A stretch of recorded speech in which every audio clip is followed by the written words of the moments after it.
So Patricia Jake has offered an apology to Ziyambi hanzi phone yakayekwa information ikaenda kwaisafanira kusvika. Let me just read what she posted. Hanzi, I'm writing the statement with a heavy heart but a firm resolve to address the malicious rumors and false information currently circulating on social media platforms. Recently, my phone was compromised in a serious cyber security breach and private data was unlawfully accessed and manipulated. Following this hack, baseless and disgusting rumors have been fabricated, dragging the name of Honorable Minister Ziyambi into a drama that he has absolutely no part in. Chinzwa manje chirungu chiri panapa. I want to state categorically and unequivocally, these rumors are completely false, malicious, and entirely without merit. To Minister Ziyambi, I offer my deepest and most sincere apologies for the distress, inconvenience, and embarrassment this chaotic situation has caused you. It is deeply painful to see your respected name dragged into unfounded gossip due to a security breach on my personal device. You do not deserve to be caught in the crossfire of a situation you have nothing to do with. It is evidence that distractors and enemies are actively at work using stolen and fabricated information to tarnish my reputation and attack the integrity of the Honorable Minister. I distance myself entirely from this disgusting falsehoods. Thank you to those who continue to stand by me and see through this desperate attempt at character assassination. The matter regarding the phone hack is being handled with the seriousness it deserves. Muri say apology mainzwisisawo iwo ChatGPT yekuti unongochita kubatanidza uchisa mawedzi uchidika unenge uchita kuzvicrucifya kuita kuzvitora chipikiri uchiti ngo 1 2 ndo zvaita Patricia Jake panyaya iyi, contradicting yourself entirely. Paragraph 1 ari kuti phone yakahekwa, the next paragraph achinja. Mambona here zviri kuitika panapa hanzi but I'm not involved in the fabricated rumors. Then pamwe panzi my phone was hacked. Muri kunzwa mastatements acho kuti akadhakwa sei? Akaita kudhakwa kuti ndo mamine mavoice notes akacompromiswa macho. Saka uri kutoagreeya zvako kuti wakazvitaura phone ikahekwa. Fabrication inenge yakusvika kupi manje pafoni yakahekwa? Muri kunyatsobatisisa statement adata kutaurwa panapa kuti ati AI voice rake aiwa ringambonzi AI mvati aiwa vanhu vakatora vakaheka ngano report kwese yanga asingataure pesa pa kuti phone yake yakahekwa. Why yanga asingataure?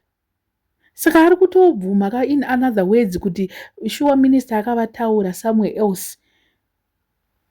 Iwo maminista acho aya hande mahumbwe chaiwo. Maminista ukaona kungotaurwa chihure pajekerero kudai soka aiwa ofisi inenge yareruka zvenya atide kunyeperana ipapo, atidi kunyeperana. Minister anonyorerwa message padai so paFacebook kuti apology ndoroze drama iri, drama chairo ramukadota.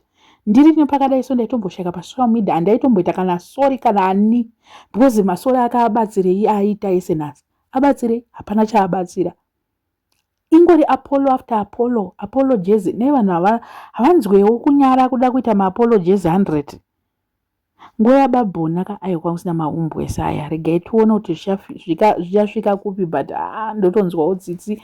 Sometimes ndotonzwawo tsitsi. Hani ndove kuti I'm a fucking CIO inini. I'm a fucking CIO. Ndo zvavaitaura kasisi gore riya.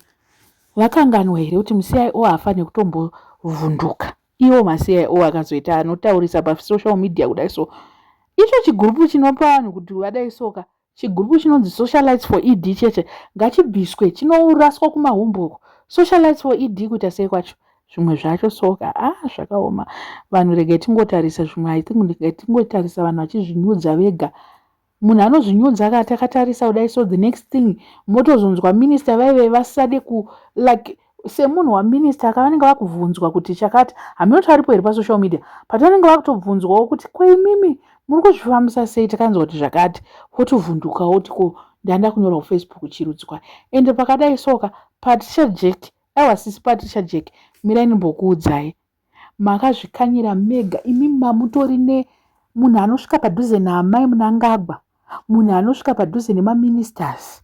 Mama zviwanirawo zvenyu mamaita kupinda muhuvhu kupinda mushuga kudai so mukaita kutamba nekuwesta nguva yekupinda mushuga munonzwa sisi Patricia ka I'm so disappointed. Munhu akatadza kungomira ari kumashefu anofunga kuti imi Mupokelo nanhasi Pokelo akamboburitsa muromo wekuti akaroorwa nemwana waPuresidhendi. Nanhasi anodla nyerere. Munozongoona mamoves chete anoitika. Akazotanga futi kunyatsoita mamoves mumba maona. Handisi roora yavo celebration yavo yekuti ase yakainzi akachatira kuVic Falls uko. Nanhasi vanhu vanenge vangori tine pikicha 1 chete rake aine mwana waMnangagwa. Ndo zvinofanira kuitika izvi. Imi munofunga kuti vanhu vese ana Dion vari kufamba nemotikari maposhe machii havana vanhu vavo mabig chef, but makamboona vachiburisa nyaya dzavo pasocial media. Basa rechibhisho haride kupusa, oda kungwara.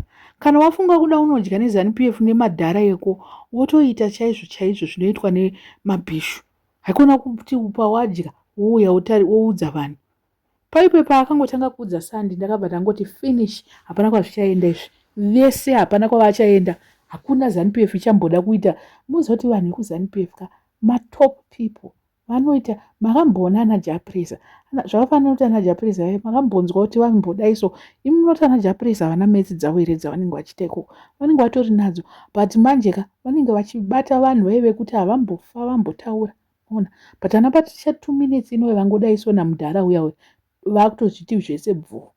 Unotorwa sei nemumwe iwo uchita basa hadi vanhu vanenge vakutotyira kutoti udani uyo haite usatombosvike padhuze naye because unoswera waiswa pasocial media, unoswera wafumurwa. Mukuona manje nyaya dzacho kuti hadzizobude zvakanaka. Vanhu vanenge vakutoita stay away from you. Chero wakanaka zvekuti ugona paticha Jeki beauty yese iyaya akaisa lipstick yake dzakataura namaititi kuti lipstick ukamona akaisa very beautiful woman, but so zvakaoma vidu zvinotonzwisa tsitsi sometimes. Ndotonzwa tsitsi kutoti kochiko chinenge chimbonyatsoitwa naSisi Patricia Amen. I don't know what you guys think, but this is getting out of hands. Zvakutoda control izvi. Regai abve pasocial media at this moment. I think she has deactivated the account. She's not there on social media. Page rake harisisipo. I think she wants to just cool off a little bit, and she needs time. Ngaamboenda umbodisappear kana mwedzi 2 3 tokanganwa nezvake ozodzoka arebranda. She must rebrand. Ndo zvakutodiwa rebranding. Sisi ndo yamakufanira kuita. I don't know what you guys think. Let me know in the comment section what are your thoughts. Panya E. Vasora subscriber, please make sure that you are subscribed, and see you in my next video. Road to 50,000. We are almost at 41. We are at 800 something. So very soon, tinenge tapa 41.